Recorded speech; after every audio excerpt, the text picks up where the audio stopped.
नमस्कार दोस्तों। इस वीडियो में हम लोग कक्षा 10 की जो क्षितिज पुस्तक है उसमें यतीन्द्र मिश्र के द्वारा लिखा गया एक रेखा चित्र या व्यक्तिक चित्र पाठ है, नौबत खाने में इबादत, मतलब बिस्मिल्लाह खां पर आधारित है वो। तो सबसे पहले अपन लोग लेखक का परिचय देखते हैं। तो देखिए, यतीन्द्र मिश्र जो हैं उनका जन्म 1977 में अयोध्या में हुआ था। कहाँ पर हुआ था? अयोध्या में, उत्तर प्रदेश में। लखनऊ विश्वविद्यालय से इन्होंने हिंदी में एमए किया और वे आजकल स्वतंत्र लेखन के रूप में कार्य कर रहे हैं। स्वतंत्र लेखन उनका कार्य है वो चल रहा है।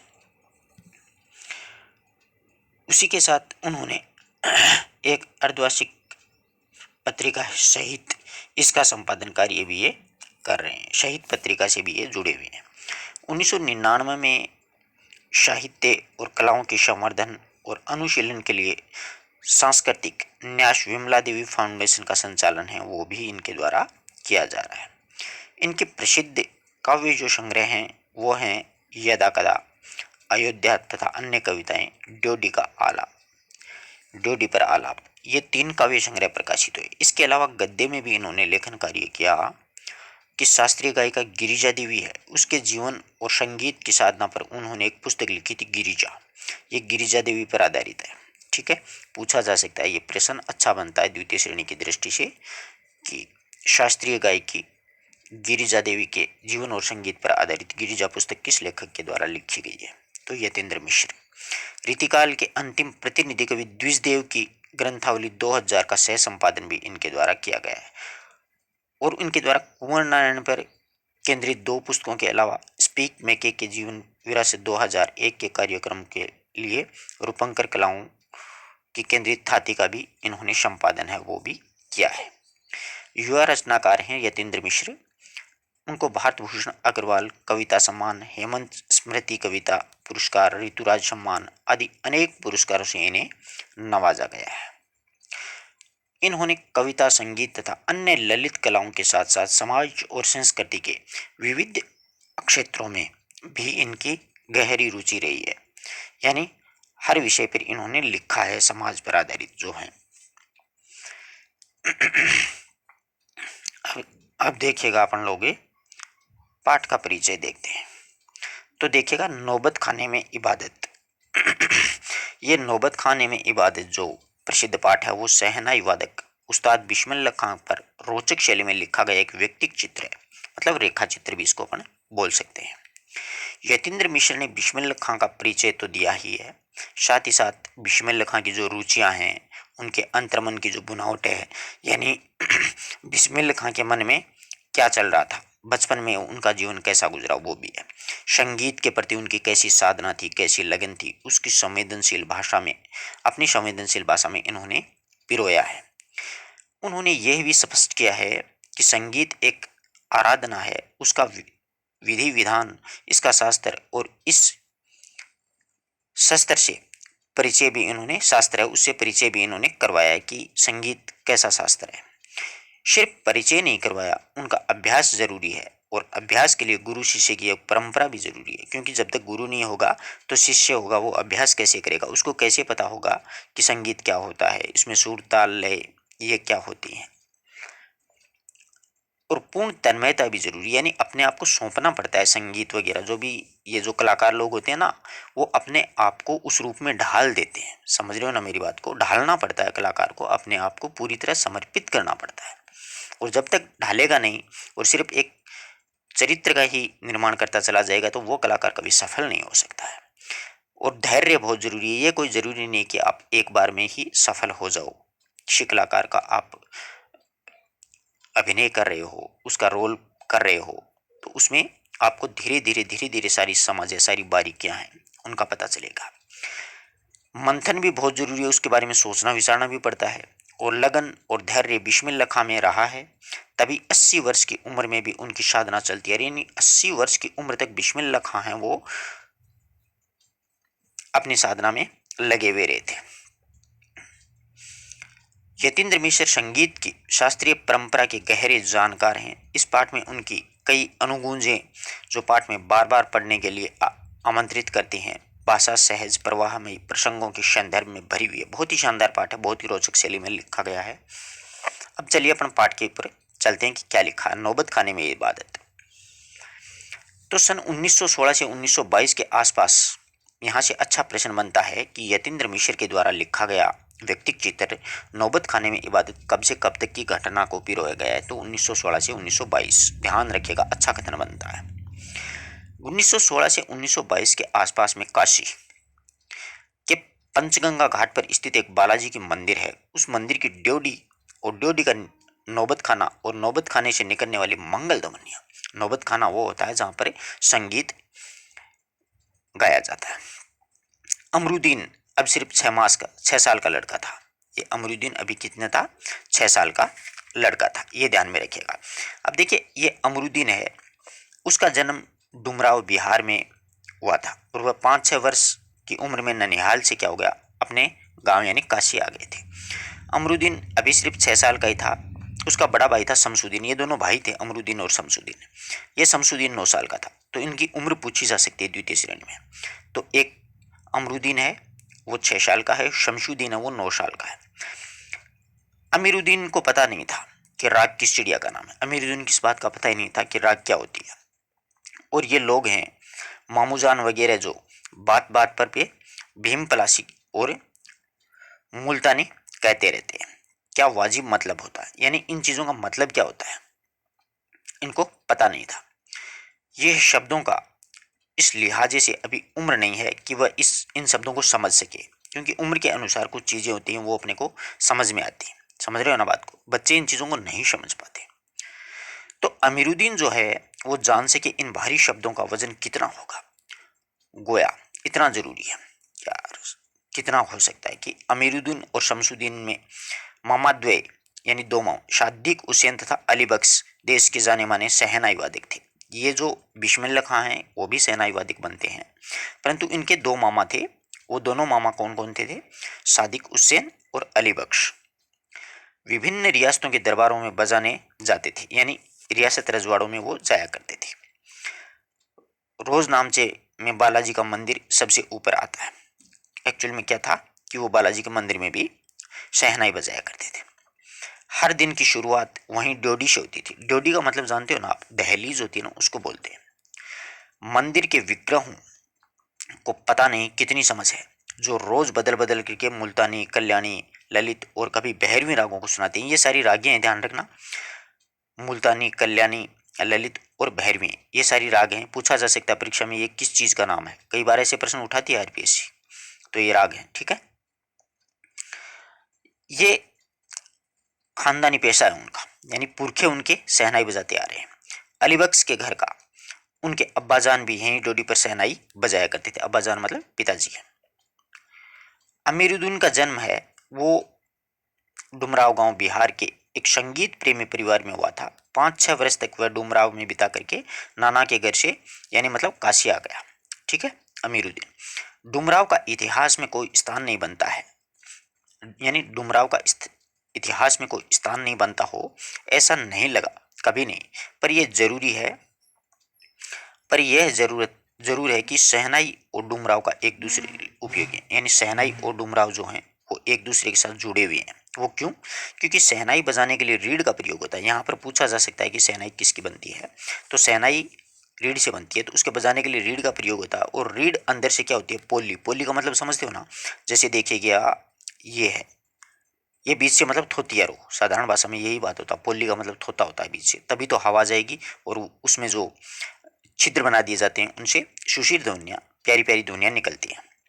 वो बीच से पोली होती है जिसके सहारे शहनाई को फूंका जाता है। रीढ़ नरकट एक प्रकार की घास होती है। ये अच्छा प्रश्न बनता है कि रीढ़ और नरकट क्या होती है? ये घास होती है जो कि डुमराव के मुख्यतः किस नदी किनारे? सोन नदी के किनारे पाई जाती है। किस नदी के? पूछा जा सकता है, सोन नदी के किनारे। रीढ़ और नरकट घास होती हैं, वो सोन नदी के किनारे पाई जाती है। इतनी ही महत्ता है इस समय डुमराव की, जिसके कारण क्या है कि शहनाई जैसा वाद्य है वो बजता है, यानी वो घास है रीढ़ और कर नरकट और वो सोन नदी के किनारे पाई जाती है, जिससे कि शहनाई वाद्य यंत्र बनता है, बजता है। फिर अमरुद्दीन जो हम सबके प्रिय हैं, अपने उस्ताद बिस्मिल्लाह खां साहब हैं, उनका जन्म स्थान डुमराव है, यानी बिस्मिल्लाह खां जो हैं उनका स्थान भी डुमराव गांव में है। इनके परदादा उस्ताद सलार हुसैन का डुमराव के निवासी थे। बिस्मिल्लाह खां उस्ताद पैगंबर बख्श खां और मिट्ठन के छोटे शहजादे थे, यानी छोटे बेटे थे उनके, मिट्ठन के। अमीरुद्दीन की उम्र 14 वर्ष की थी, ठीक है। मसलन बिस्मिल्लाह खां की उम्र अभी 14 साल की है। वह काशी है, वही पुराना बालाजी का मंदिर है जहां बिस्मिल्लाह खां को नौबत खाने में रियाज के लिए जाना पड़ता है। रियाज का मतलब अभ्यास होता है। रियाज यानी अभ्यास के लिए वो हमेशा आया करते थे नौबत खाने में। मगर एक रास्ता है बालाजी मंदिर तक जाने का, उसी रास्ते से वो जाते थे जहाँ पर बीच में बालाजी का मंदिर पड़ता।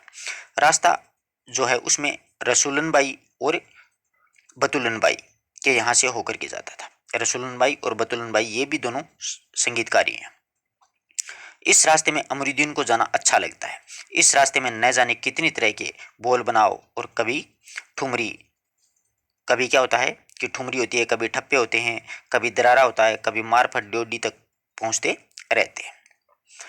रसूलन और बतुलन जब गाती हैं तब अमीरुद्दीन को बहुत खुशी मिलती है।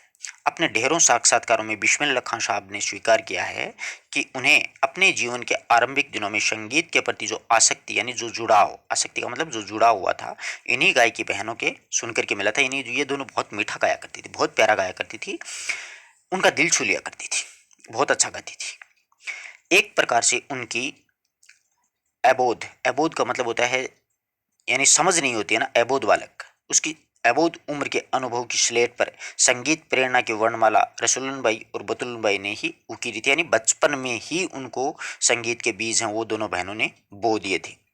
वैदिक इतिहास में सहनाई का उल्लेख नहीं मिलता है, यानी वेदों में सहनाई नहीं मिलती है। इस संगीत शास्त्र के अंतर्गत सुशीर वाद्य यंत्र के अंतर्गत रखा गया है। अब एक्चुअल में मैं आपको थोड़ा सा बतला दूं कि ये सुशीर क्या, किस चिड़िया का नाम है। देखिए, आप राजस्थान जी के पढ़ते आ रहे होंगे, आई थिंक आपको आराम से समझ में आएगी ये बातें। सुशीर वाद्य यंत्र वो होता है जो कि फूंक से बजाया जाने वाला होता है, जिसमें मतलब सहनाई है, बीन है, पुंगी है, ये आते हैं।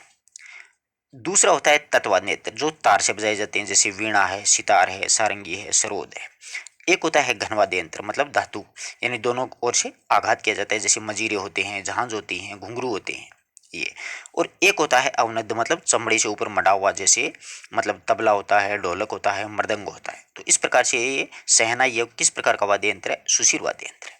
आगे बात समझ में आराम से आई, क्योंकि आप राजस्थान जी के से मतलब टचिंग में रहते हो ना थोड़ा सा।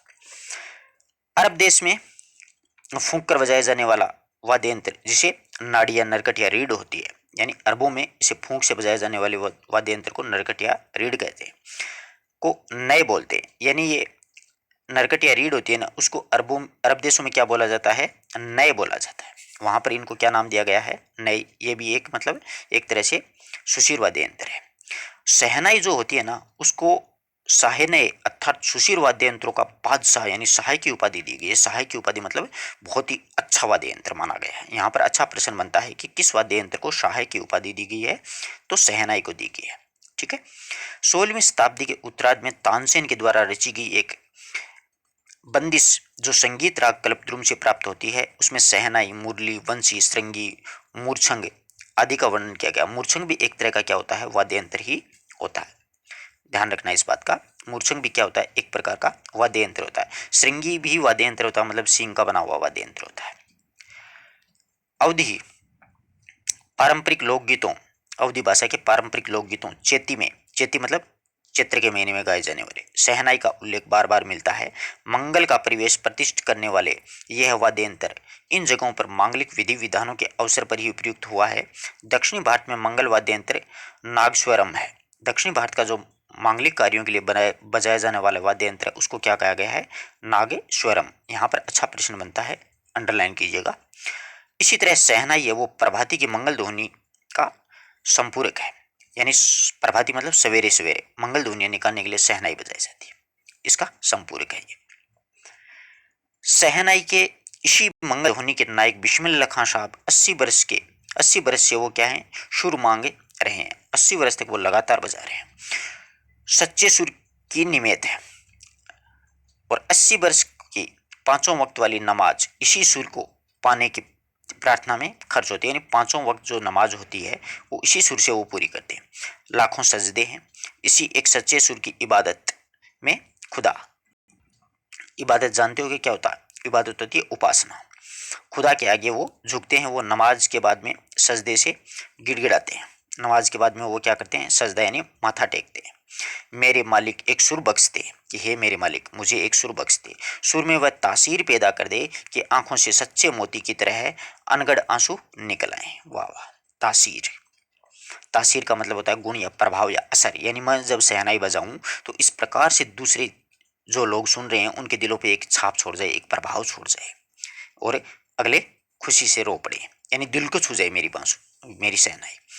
उनको यकीन है कि कभी खुदा यूं ही उन पर मेहरबान होगा और अपनी झोली में से सुर का फला वो निकाल करके उनकी ओर उछालेगा और फिर कहेगा, ले जा अमीरुद्दीन, इसको खा ले और कर ले अपनी मुराद पूरी। मुराद यानी इच्छा पूरी, है ना? अच्छा है। अपने ऊहापोह से बचने के लिए हम स्वयं किसी शरण, किसी गुफा को खोजते हैं जहां अपनी दुश्चिंताओं, दुर्बलताओं को छोड़ सके और वहां से फिर अपने लिए एक नया तिलिस्म गढ़ सके। हिरण अपनी ही महक से परेशान होकर पूरे जंगल में उस वरदान को खोजता है।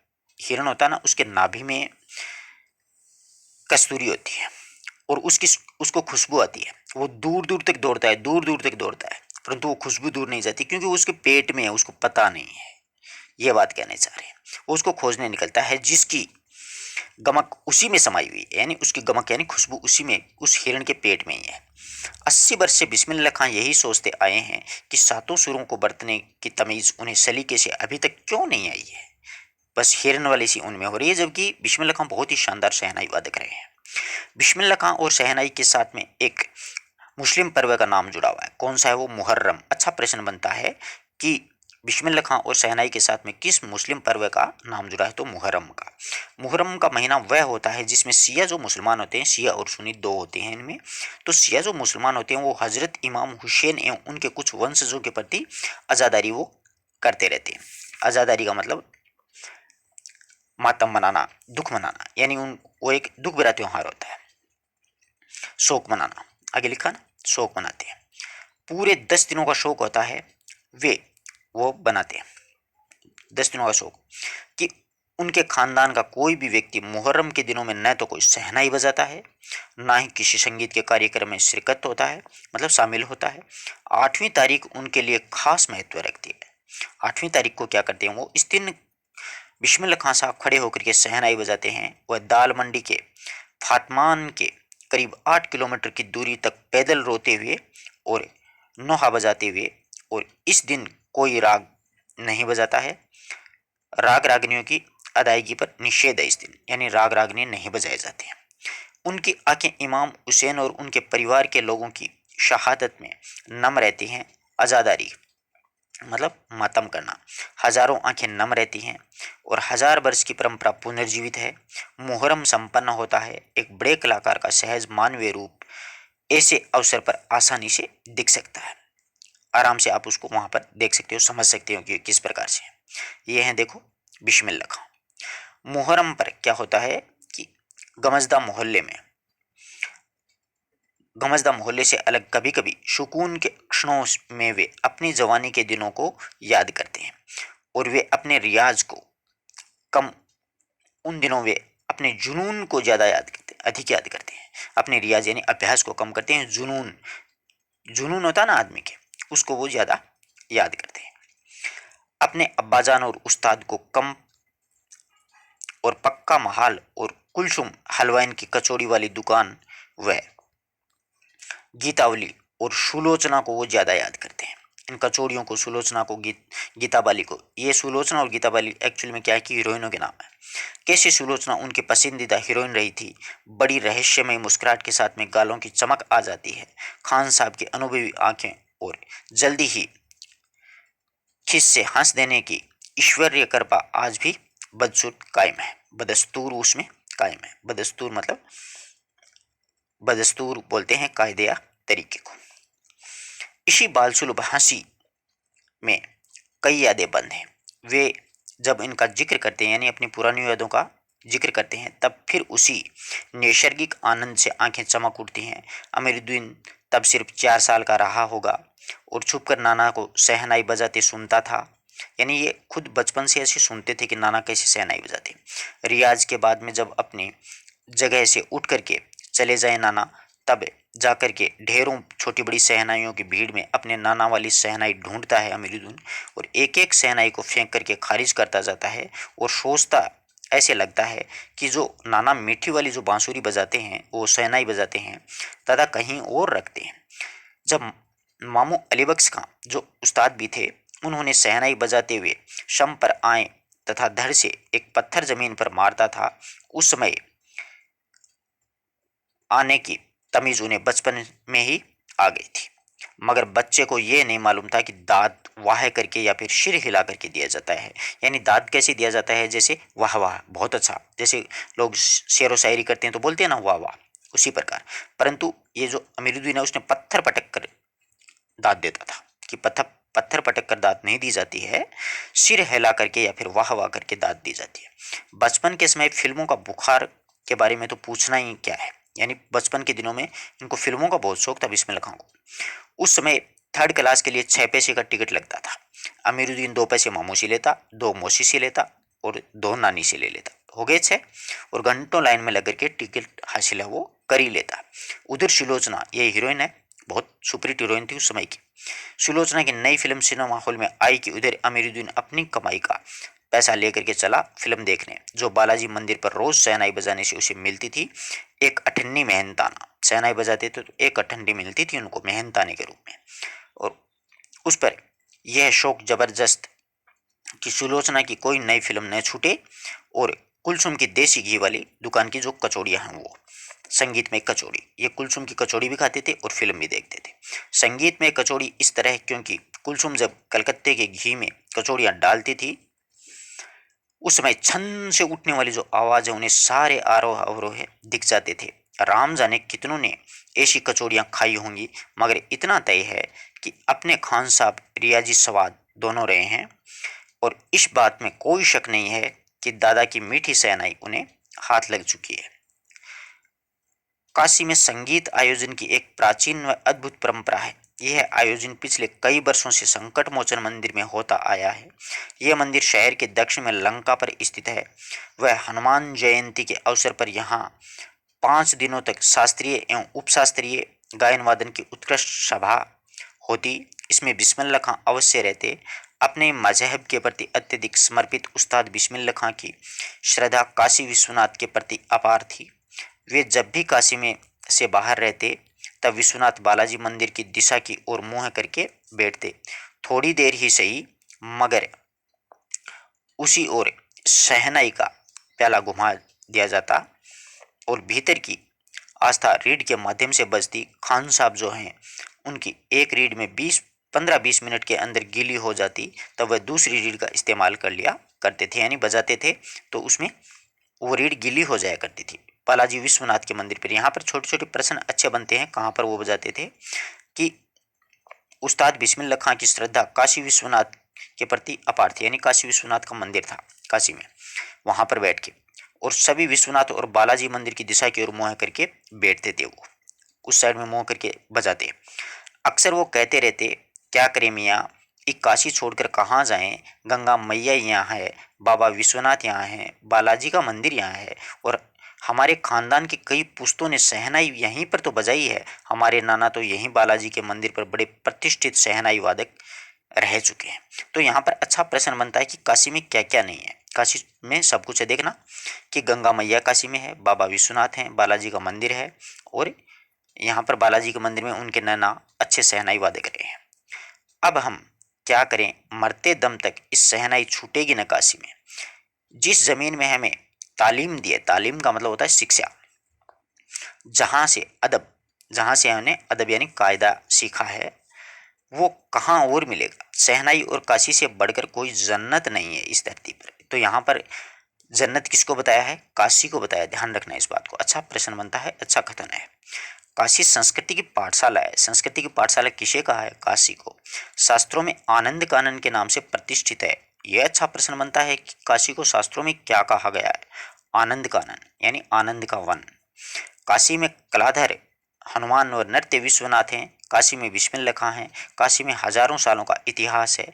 इसमें पंडित कंडे महाराज, विदाधरी, बड़े रामदास जी, मौजूदीन खां व इन रसिकों से उपकृत होने वाला अपार जनसमूह है जो है, यह एक अलग काशी है जिसकी अलग तहजीब है। उसकी एक अलग ही तहजीब है।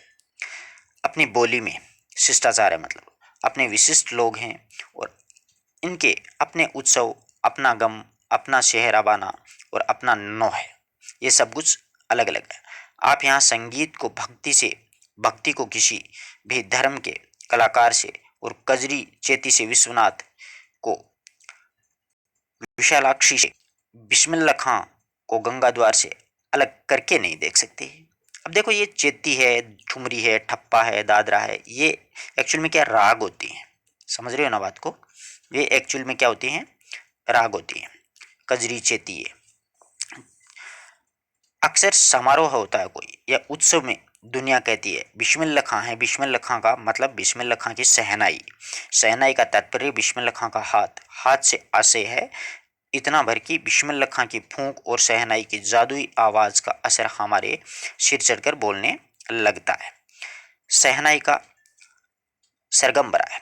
खान साहब को ताल मालूम है, राग मालूम है। ऐसा नहीं कि बेताले जाएंगे। शहनाई के 7 सुर लेकर के निकल पड़े। शहनाई में पर्वतदिग्गार गंगा मैया उस्ताद की नसीहत लेकर उतर पड़े। दुनिया कहती है सुभान अल्लाह, जिस पर बिस्मिल्लाह खां कहते हैं अल्लाह मोहम्मदिल्लाह। छोटी छोटी उपज से मिलकर एक बड़ा आकार बनता है। शहनाई का करतब शुरू होने लगता है। बिस्मिल्लाह खां का संसार सुरीला होना शुरू होगा और फूंक में ऐजान की तासीर उतरती चली गई है। देखते ही देखते शहनाई 1.5 शतक के साज से 2 शतक का साज बन साजों की कतार में सरताज हो गई है। अमीरुद्दीन के शहनाई गूंज उठी। उसी फकीर की दुआ लगी जिसने अमीरुद्दीन से कहा था बजा बजा। किसी दिन एक शिष्य ने डरते डरते खान साहब को टोका, बाबा आप ये क्या करते हैं? इतनी प्रतिष्ठा है आपकी, अब तो आपका भारत रत्न भी मिल चुका है। यानी बिस्मिल्लाह खां को भारत रत्न मिला हुआ था। यह फटी तहदम न पहना करें, यानी ये फटी हुई कमीज मत पहना करो आप। एक तो अच्छा नहीं लगता जब कोई आता है, आप इसी फटी तहमद में सबसे मिलते हैं। खान साहब मुस्कुराए, लाड़ में भर करके बोले, धत पगली, ई भारत रत्न हमको शहनाई पे मिला है, लुंगिया पे नहीं मिला है। कि शहनाई बजाता हूं तब मिला है, लुंगी पहनने से नहीं मिला है। तुम लोगों की तरह बनावे श्रृंगार देखते रहते तो उम्र बीत जाती, हो चुकती शहनाई, तब क्या खाक रियाज हो पाता? ठीक है बिटिया, आगे से नहीं पहनेंगे, मगर यानी छोटी सी बिटिया को समझा देते हैं। मगर इतना बता ही देते हैं कि मालिक से यही दुआ है कि फटा सूर न बख्शे। लुंगिया का क्या, आज फटी है तो कल सिल जाएगी। बहुत गहरी बात कही है यहाँ पर बिस्मिल्लाह खान ने कि खुदा से एक ही बात है कि फटा सूर ना बख्शे। यानी मेरी आवाज़ जो है, मेरी जो शहनाई है, उसमें वो सुरीली होनी चाहिए, दूसरों के दिल को जीतने वाली होनी चाहिए, दूसरों को आकर्षित करने वाली होनी चाहिए। वो फटी होगी तो कौन पूछेगा मुझे, लुंगी तो दूसरी सिला लेंगे। अब सन 2000 की बात है। पक्का महाल काशी विश्वनाथ में लगा हुआ अधिकतम इलाका से मलाई बर्फ बेचने वाले जा चुके थे। खान साहब को उनकी कमी खलती है। अब देसी घी में वह बात कहाँ कहाँ वह कचौड़ी जलेबी। खान साहब को बड़ी शिद्दत से कमी खलती थी उसकी।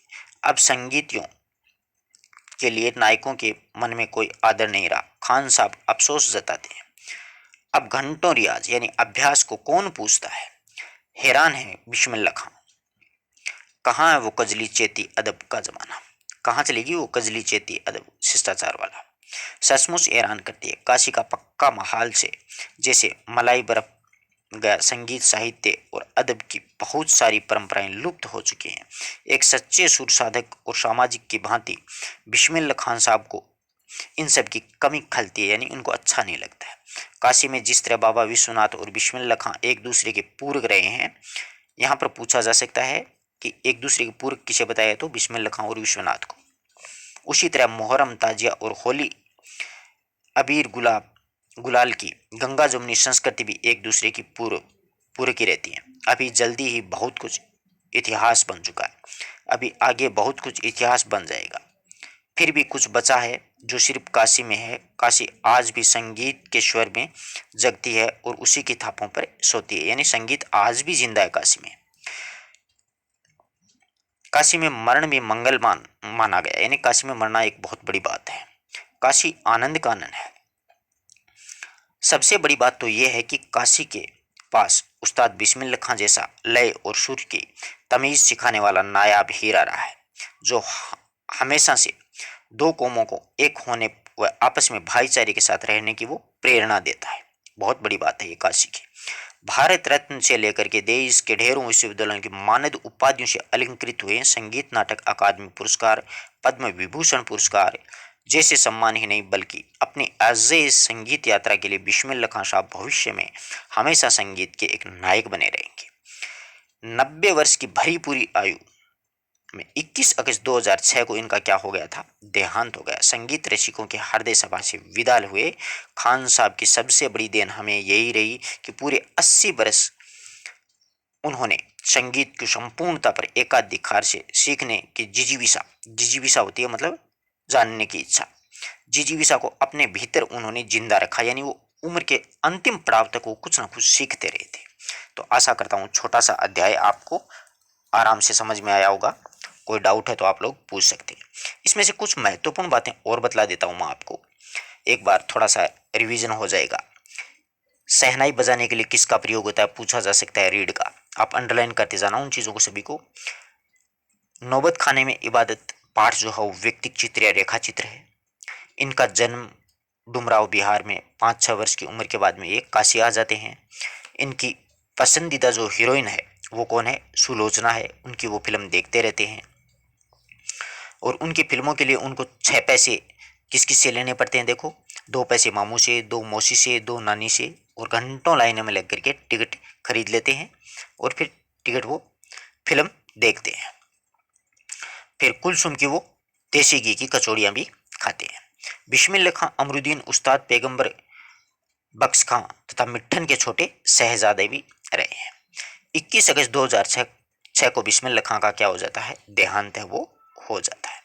ऐसे मतलब महत्वपूर्ण चीज़ें जो मैंने आपको बताई है, जैसे तानसेन के द्वारा रची गई बदीश को संगीत राग कल्पद्रुम से प्राप्त होती है, शहनाई, मुरली, वंशी, श्रृंगी, मूर्छंग आदि का वर्णन आया है। तो ये सारी चीज़ें आप अंडरलाइन साथ साथ में करते चलें, जिससे क्या है कि आपका कॉन्सेप्ट क्लियर हो जाएगा।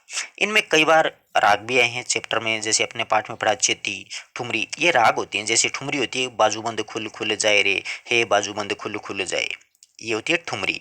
चेती में वैसे चढ़ल चतई चित लागे ना रामा, बाबा के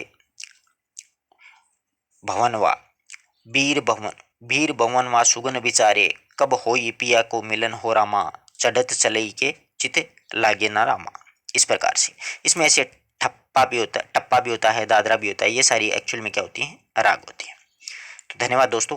अपने मित्रों तक भी ज़्यादा से ज़्यादा शेयर करें, जिससे और भी विद्यार्थी लाभान्वित हो सकें, उनको भी मतलब पढ़ने की थोड़ी रुचि पैदा हो सके। धन्यवाद।